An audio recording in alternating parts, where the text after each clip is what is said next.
Naquela primeira noite, eu não fui ao palácio para viver. Eu fui para interromper a morte. E eu sabia exatamente onde a morte morava. Ela morava em Nushapur, na Cidadela Alta, atrás de portões de bronze com inscrições antigas, num palácio tão belo que parecia uma mentira construída para fazer o horror parecer aceitável. Ela morava no perfume de âmbar que cobria sangue, na seda que cobria medo, e na voz do rei. Uma voz que não tremia, porque já tinha se acostumado a terminar vidas como se estivesse apenas cumprindo um ritual. Eu me chamo Daria, filha do vizir Saman, e eu aprendi cedo que há duas formas de sobreviver à corte persa: ser invisível ou ser inesquecível. Eu escolhi a segunda, não por vaidade, por necessidade. Dizem que Nishapur é uma joia cravada no deserto. Colunas de pedra clara, cúpulas azuis com versos gravados em ouro, fontes tão frias e transparentes que parecem cristal líquido. Dizem que os banquetes do palácio são fartos a ponto de humilhar quem passa fome fora dos muros. Tâmaras recheadas com pistache, cordeiro assado com romã, arroz perfumado com açafrão, doces de mel e água de rosas que derretem na língua como promessa. Tudo é beleza. Tudo é excesso, tudo é perfume. Mas eu vi o que a maioria não vê. A beleza do palácio é um tipo de anestesia. Ele embriaga para que ninguém ouça o grito. O Shah Ardashir, que governava com a mesma elegância com que uma lâmina corta, tinha transformado a própria dor em lei. Não era uma dor simples. Era uma dor que apodrece e vira. Havia uma história sobre a primeira traição. Uma história tão repetida na corte que parecia religião, e tão distorcida que ninguém lembrava mais a verdade. Diziam que uma esposa o havia humilhado. Diziam que o rei, ferido no orgulho, decidiu que nunca mais seria vulnerável. E então veio o decreto que virou sentença. Ele escolheria uma esposa a cada noite, e ao nascer do sol, ela seria levada silenciosamente para não retornar. A corte chamava isso de prudência. Eu chamava de pânico vestido de poder. Meu pai, o vizir, era quem executava o rito. Não com prazer, mas com mãos que tinham aprendido a fazer coisas terríveis, sem nada demonstrar na frente dos outros. Quando eu era criança, eu achava que meu pai era feito de pedra. Depois vi os olhos dele, nas manhãs sem testemunha. Vi como ele evitava meu olhar, como lavava as mãos com insistência, como pedia água a criados e ainda assim parecia com sede. Vi como a garganta dele engolia palavras que nunca saíam. E todas as manhãs eu sentia o mesmo. O palácio ainda estava lindo, os jardins ainda tinham flores raras, os pavões ainda caminhavam com arrogância, e mesmo assim alguma coisa tinha desaparecido. Um perfume, um riso, uma vida. Até que eu não aguentei mais. Foi numa tarde em que o sol parecia ter sido pintado com ouro e o ar cheirava a jasmim, porque o palácio sempre escolhe dias bonitos para esconder coisas feias.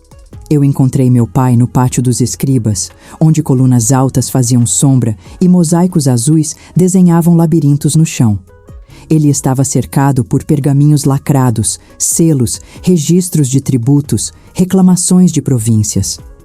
Um homem que carrega um reino nos ombros, e ainda assim é escravo de um rei. Eu me aproximei com respeito, mas sem medo, porque naquele momento o medo já não me servia. Pai. Ele levantou os olhos e viu algo no meu rosto que o fez endurecer. Não, Daria. Ele disse antes que eu falasse, como se tivesse ouvido meus pensamentos. Não diga. Eu disse mesmo assim. Eu vou ao rei esta noite. O rosto dele perdeu cor. Você não entende o que está dizendo. Eu entendo demais.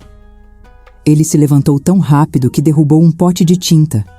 A tinta escorreu pelo mármore como sangue, e por um segundo eu pensei: até os objetos no palácio conhecem a linguagem do presságio. Ele segurou meus ombros com força. Eu já vi mulheres mais corajosas do que você morrerem. Eu já vi princesas, vi filhas de beis, vi mulheres que juraram que mudariam o rei. e todas, Daria. Todas viraram silêncio. Eu respirei fundo. Eu amava meu pai, mas eu não podia obedecer à dor dele. E eu já vi você voltar todas as manhãs com menos vida nos olhos. Eu faço o que deve. Você faz o que foi mandado. Não é a mesma coisa. Meu pai desviou o olhar e naquele gesto havia uma derrota antiga. Por que você faria isso? Ele sussurrou. Eu respondi com a verdade nua, aquela que não cabe em etiqueta. Porque se ninguém parar, isso vira tradição. E tradição, pai, é crueldade com roupas bonitas. Ele fechou os olhos, e quando abriu, havia lágrimas que ele não deixou cair. Você vai morrer. Talvez, eu disse, mas talvez eu consiga uma manhã. E uma manhã é tudo que eu preciso para começar. Ele soltou meus ombros como se eu queimasse. Você é minha filha. Então me deixe tentar salvar o que sobrou do seu coração. Quando o crepúsculo caiu, eu fui conduzida pelos corredores do palácio. Eles me vestiram como se eu fosse parte de um espetáculo. Seda azul escura bordada com fios finos de ouro, um véu leve que deixava meus olhos livres, pulseiras que tocavam a pele como sinos silenciosos. Minhas mãos foram perfumadas com óleo de rosa e almíscar. E eu pensei com amargura. Até minhas mãos precisam cheirar bem para morrer. O quarto real não era um quarto. Era um templo do poder. Havia cortinas grossas de veludo roxo, almofadas bordadas, uma cama baixa com dossel. Lanternas de metal trabalhado projetavam sombras geométricas nas paredes, como se o próprio ambiente quisesse me lembrar que eu estava presa numa ordem perfeita demais para ser humana. Um braseiro queimava incenso caro, âmbar e sândalo, e o perfume era tão doce que quase enjoava. O rei estava sentado como se fosse parte da arquitetura, uma coluna viva, impossível de mover. O rosto dele era belo de um jeito frio, barba aparada, olhos escuros e fundos, expressão contida. Ele não parecia um homem prestes a matar. Parecia um homem prestes a assinar um documento. Ele me olhou e disse, sem levantar a voz: Você sabe o que acontece ao amanhecer. Eu senti meu corpo querer recuar, mas eu não dei a ele essa vitória. Eu sei, majestade. Um silêncio se estendeu. Eu podia ouvir o som da minha própria respiração e o crepitar do incenso. O rei inclinou a cabeça como se me estudasse. Você veio por quê? Ouro, loucura, glória? Eu respondi a única coisa que poderia me dar controle. Eu disse algo que não era pedido. Era oferta. Antes do sol nascer, permita-me contar uma história. Ele riu. Curto, sem alegria. Conte. A morte sabe esperar. Eu me sentei a uma distância respeitosa. Meu coração batia como se quisesse escapar do peito. Mas minha voz, quando saiu, saiu firme. Porque minha voz era tudo que eu tinha. Eu contei um conto sobre um homem que encontrou uma porta proibida num palácio antigo. Uma porta que ninguém tinha permissão de abrir. Uma porta que, diziam, escondia algo capaz de enlouquecer quem visse. Eu descrevi corredores cheios de tapeçarias, o som de água em fontes escondidas, o cheiro de ervas, o medo crescente do homem enquanto ele caminhava. Eu fiz o rei ver aquela cena com os olhos da mente e vi, com surpresa, que ele estava ouvindo. Não por gentileza, por vontade. E então, quando cheguei ao momento em que o homem colocou a mão na maçaneta e abriu a porta, eu parei. Simplesmente parei. O rei franziu a testa, irritado, mas não com raiva, com expectativa. Continue. Eu abaixei os olhos como se eu fosse humilde, e naquele gesto eu escondi minha vitória. Majestade, eu só posso continuar se o senhor desejar ouvir amanhã. O rei ficou em silêncio. Eu senti o mundo suspenso. Se ele dissesse não, eu morreria. Se ele dissesse sim, eu viveria, ao menos por uma manhã. Ele finalmente falou, como se aquilo fosse uma decisão pequena. Amanhã. E foi assim que eu comprei minha primeira manhã. Na manhã seguinte, eu acordei com o coração batendo como se eu tivesse roubado algo sagrado. Tempo. Eu estava viva. E o palácio, que se acostumara a amanheceres sem questionamento, teve que engolir uma novidade. A esposa da noite anterior ainda respirava. A notícia correu pelos corredores como fogo em tecido. As mulheres do harém se olharam com medo e esperança misturados, como se esperança fosse perigosa demais para ser sentida. Meu pai me encontrou no pátio interno onde cresciam laranjeiras e flores de açafrão. Ele parecia 10 anos mais velho do que na noite anterior. Você está viva, ele disse, como quem fala com um fantasma. Por enquanto. Ele segurou meu rosto e por um instante eu vi o pai que existia antes da corte o endurecer. Não faça isso de novo. Eu vou fazer todas as noites. Eu respondi. Até que ele pare. Meu pai quis protestar, mas não tinha mais argumentos, porque pela primeira vez em muito tempo havia algo além de obediência. Havia possibilidade. E foi aí que minha irmã entrou como parte essencial do plano. Roxana era mais nova do que eu, mas tinha uma coragem silenciosa que só as pessoas que crescem vendo injustiça desenvolvem. Ela não era feita para palco, mas era feita para sustentar. Eu a chamei perto de uma fonte, onde ninguém ouvia por causa do barulho da água. Roxana, toda noite, quando eu parar a história, você entra, na frente do rei. Ela arregalou os olhos. Eu? Daria? Eu? Você entra e pergunta, por que você parou? O que acontece depois? Roxana engoliu seco. Eu vi o medo, mas também vi a decisão brotar. E se ele mandar me prender? Ele não vai, eu disse. Ele gosta de ser obedecido. E quando você pergunta, você faz parecer que ele escolhe ouvir. Você dá a ele controle. E ele usa esse controle para me manter viva. Roxana respirou fundo.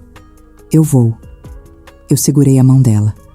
Eu não vou deixar você cair. Ela sorriu, fraco. Então não caia primeiro. As noites seguintes se tornaram uma dança perigosa. Eu contava histórias como quem costura veneno em seda. Por fora, beleza. Por dentro, algo capaz de derrubar. O palácio começou a se reunir para ouvir.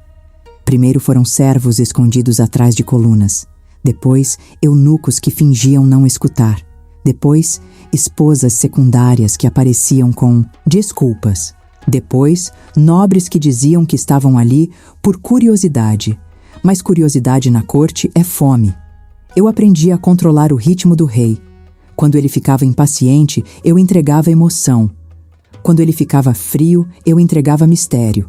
Quando ele parecia cansado, eu entregava beleza. Eu contava sobre reis, mercadores, feiticeiros, tribunais tribais, mulheres injustiçadas, homens orgulhosos que se destruíam com a própria desconfiança. E, principalmente, eu contava sobre poder, porque Ardashir não era um homem comum. Ele era rei. E um rei ouve melhor quando acha que a história fala dele sem dizer seu nome. Uma noite, eu contei a história de um general que desconfiava de todos e, por isso, matava mensageiros antes de ler recados. O general se achava protegido, até descobrir que o inimigo não estava do lado de fora, mas dentro do próprio conselho. Quando cheguei à cena em que o general finalmente ia descobrir quem o manipulava, eu parei. Roxana entrou, como combinado, com a voz doce e inquieta. Daria, por que parou? O que acontece depois? O rei apertou os dedos na almofada, irritado e preso. Amanhã, ele disse. Eu sorri por dentro, porque cada amanhã que eu ganhava era mais um fio que eu amarrava em torno do trono. Em algum momento, e eu nunca soube dizer exatamente quando, eu senti o palácio me observar com um tipo diferente de olhar. Não era o olhar curioso de quem quer ouvir história. Era o olhar frio de quem quer eliminar ameaça. Esse olhar tinha dona, Mahim, a mãe do trono. Ela era madrasta do rei, viúva do antigo soberano, mulher com idade suficiente para ser ignorada por tolos, e experiência suficiente para nunca ser ignorada pelos inteligentes. Diziam que ela conhecia cada corredor, cada chave, cada briga escondida, cada pecado guardado. Marim não precisava aparecer em público para mandar. Ela mandava pelas mãos de outros, chefes de cozinha, médicos, guardas, servas, escribas. Ela mandava pelo que o palácio mais respeita, o medo de desagradar alguém invisível. Eu a vi pela primeira vez de perto numa tarde no Jardim das Granadas. Ela caminhava devagar, apoiada em uma bengala ornamentada, como se fosse frágil. Mas os olhos dela eram de uma mulher que nunca foi frágil. Ela parou diante de mim e eu fiz a reverência correta, o sorriso correto, a humildade correta. No palácio, você sobrevive imitando o que esperam. Marim falou com voz calma, quase gentil. Você é a filha do vizir. Sim, minha senhora. Ela me observou como se eu fosse um objeto raro. E você acha que palavras podem mudar um rei? Eu senti um frio na nuca. Eu só conto histórias para entreter, minha senhora. Marim inclinou a cabeça, como quem aprecia uma mentira bem feita. Palavras são lâminas sem cabo, menina. Quem as segura sempre sangra. Antes de ir embora, ela completou. Cuidado para não sangrar mais do que pode. Eu fiquei ali, respirando devagar, fingindo calma. Mas por dentro eu entendi. Marim tinha decidido que eu era perigo. E perigo no palácio não é tolerado. Houve uma noite, eu lembro bem, em que a lua estava alta e o perfume de rosas parecia mais forte, como se a própria noite tivesse sido feita para enganar. Eu entrei no quarto do rei com meu pergaminho e minha voz preparada, mas antes que eu começasse, Ardashir falou. Você não me teme? A pergunta me pegou com a guarda baixa, porque não era a pergunta de um rei, era pergunta de um homem. Eu senti o peso da verdade na língua e percebi que, se eu mentisse, eu perderia algo. Talvez a única coisa que eu realmente estava construindo, uma ponte. Eu respondi. Eu temo o que o Senhor se tornou, não o que o Senhor é. O rei ficou imóvel, como se eu tivesse tocado uma ferida. Ele se levantou e caminhou até a janela, de costas para mim. A luz das lanternas desenhava linhas douradas na roupa dele, e por um instante ele parecia uma estátua cansada. Ele disse, baixo, ela não foi a primeira. Eu engoli seco. Quem, majestade? Ele demorou a responder como se a resposta fosse um veneno que ele não queria beber. A mulher que me traiu não foi a primeira que me arrancou algo. Ele tocou a moldura da janela, os dedos apertando a madeira. Marim me criou. Ela me colocou no trono. Ela construiu essa lei comigo, como uma muralha. Eu senti a frase cair dentro de mim como pedra. Ela construiu essa lei comigo. O Senhor a criou junto? Eu perguntei, tentando entender sem acusar. Ele virou o rosto, e pela primeira vez eu vi algo que não era frieza. Era vergonha. Eu achei que era proteção, ele sussurrou. Eu achei que, se eu não fosse vulnerável, eu não sofreria. Eu achei que o medo era uma forma de controle. Eu respirei e me aproximei um passo, respeitosamente, mas com coragem. E agora? Eu perguntei. O rei fechou os olhos por um segundo. Agora eu não durmo.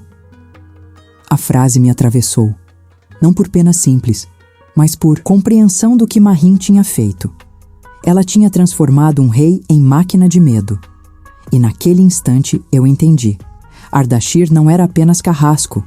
Ele era também refém.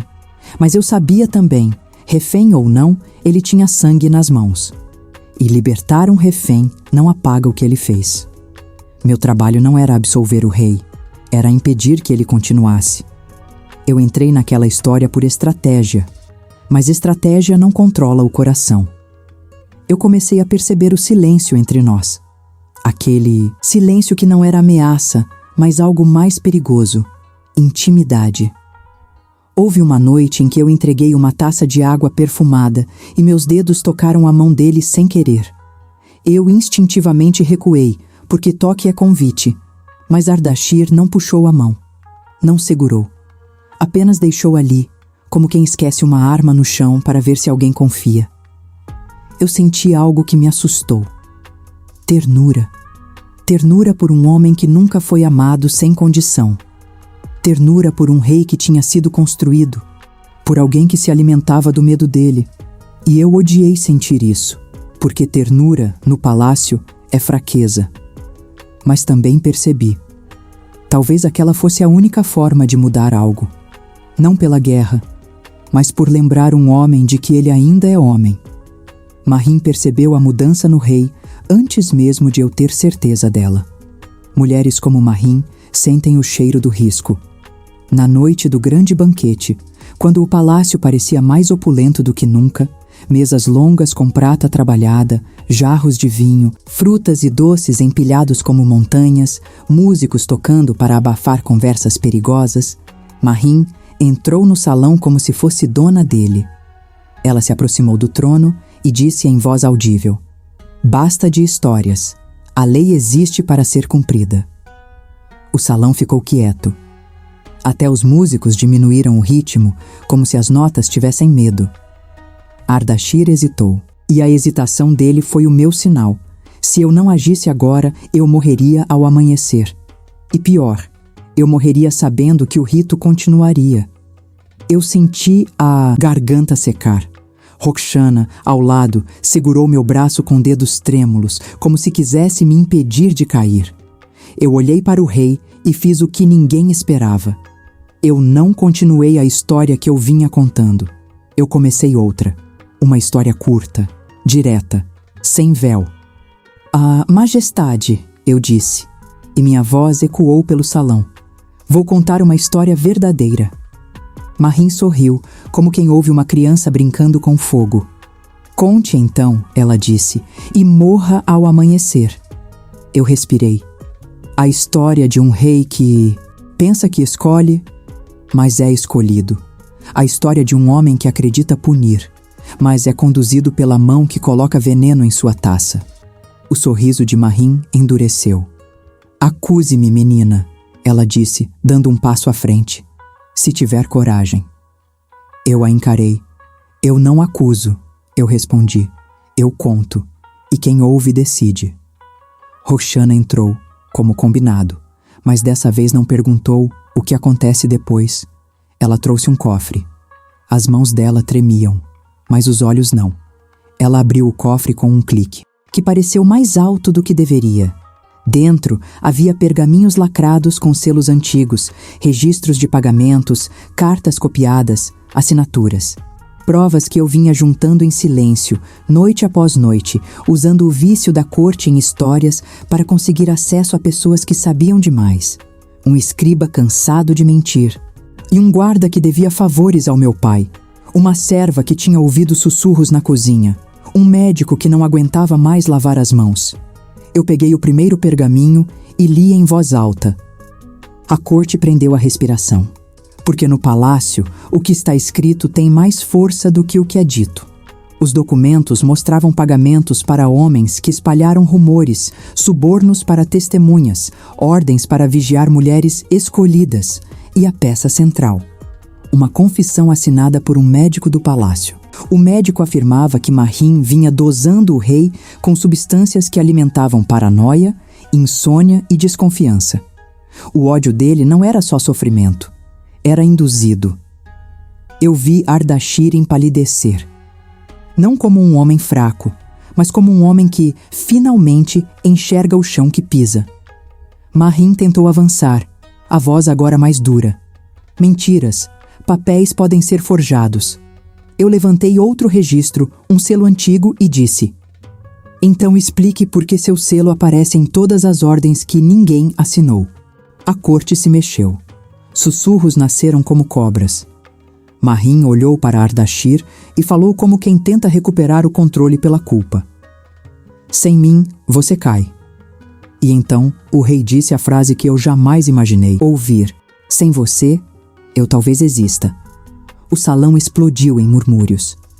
Nobres se olharam, tentando calcular para qual lado o vento sopraria.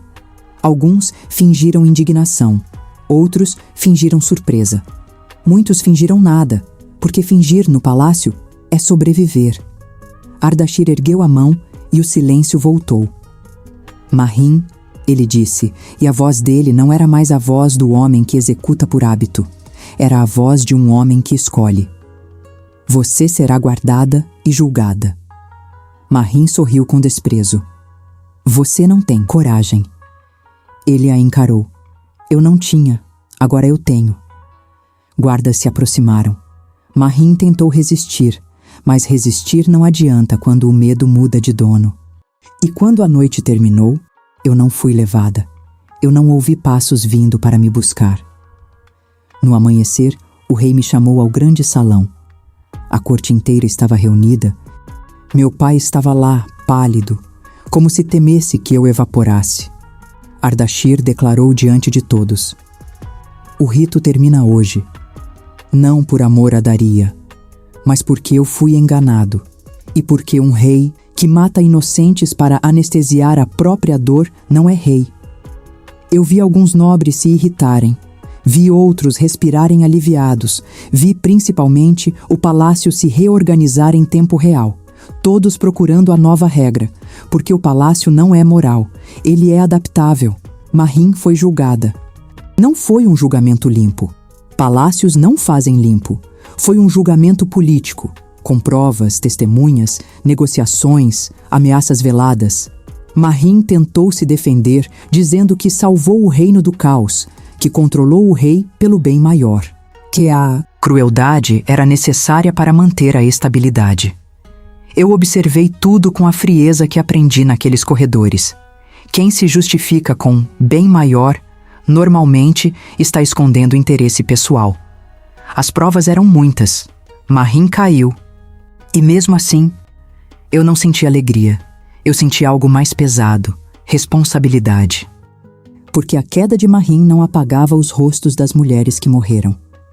Meu pai me procurou depois, no jardim onde as flores de açafrão pareciam mais vivas do que nunca. Ele estava quebrado. Eu matei tantas, ele disse, e a voz dele parecia feita de areia. E você salvou tantas. Como? Eu olhei para as fontes, para a água correndo e pensei no que eu tinha feito. Eu não tinha força física. Eu não tinha exército. Eu tinha história. Eu tinha ritmo. Eu tinha coragem. Eu não tive força, pai, eu respondi. Eu tive a história certa, na hora certa. Ele chorou em silêncio. E eu abracei meu pai como se eu pudesse tirar dele o peso que o palácio colocou. Depois do julgamento, o rei me chamou em particular. O quarto era o mesmo, luxuoso, perfume, sombras, mas a sensação era outra, era como se o palácio, por um instante, estivesse menos apertado. Ardashir me perguntou: o que você quer em troca? Eu senti o peso da pergunta. No palácio tudo tem preço. Até bondade tem preço. Até desculpa tem preço. Eu podia pedir ouro, terras, títulos, influência, mas eu pedi o que nenhuma mulher naquele palácio costumava pedir. Eu quero escolha, para mim, para as outras, para o Senhor. Ele ficou quieto por um tempo longo. Então ele se levantou e desceu um degrau do trono. Um degrau. Mas naquele lugar, um degrau é um mundo. Então eu escolho, ele disse. Eu escolho proteger você. Eu escolho reparar. E eu escolho aprender a amar sem transformar isso em prisão. Eu senti a garganta fechar. Eu não romantizei. Eu não me entreguei ao sonho fácil de rei transformado. Eu sabia que reparo real leva tempo. Que culpa real não se lava com palavras bonitas. Mas eu vi uma mudança verdadeira. Ele parou de se esconder atrás de lei. Na minha última noite naquele ciclo, eu contei uma história diferente. Não sobre portas proibidas, nem sobre feiticeiros, nem sobre reis que caem. Eu contei sobre uma mulher que, diante da morte, decide falar, e sobre um homem que, diante do próprio medo, decide ouvir. Eu não parei no meio. Eu terminei. Porque eu queria que o palácio aprendesse que suspense é arma, mas conclusão é justiça. Quando eu terminei, Ardashir disse apenas: "Você me devolveu o amanhecer." E eu senti que, por mais que o palácio continuasse sendo palácio, cheio de intrigas, cheio de fome de poder, cheio de sorrisos que escondem lâminas, alguma coisa tinha mudado. O amanhecer já não era propriedade do rei. Era de quem tinha coragem de viver. Se essa história tocou seu coração, deixe seu like e inscreva-se no canal para juntos continuarmos compartilhando momentos de emoção. Cada inscrição nos ajuda a alcançar mais pessoas, levando histórias que transformam vidas. Contamos com você!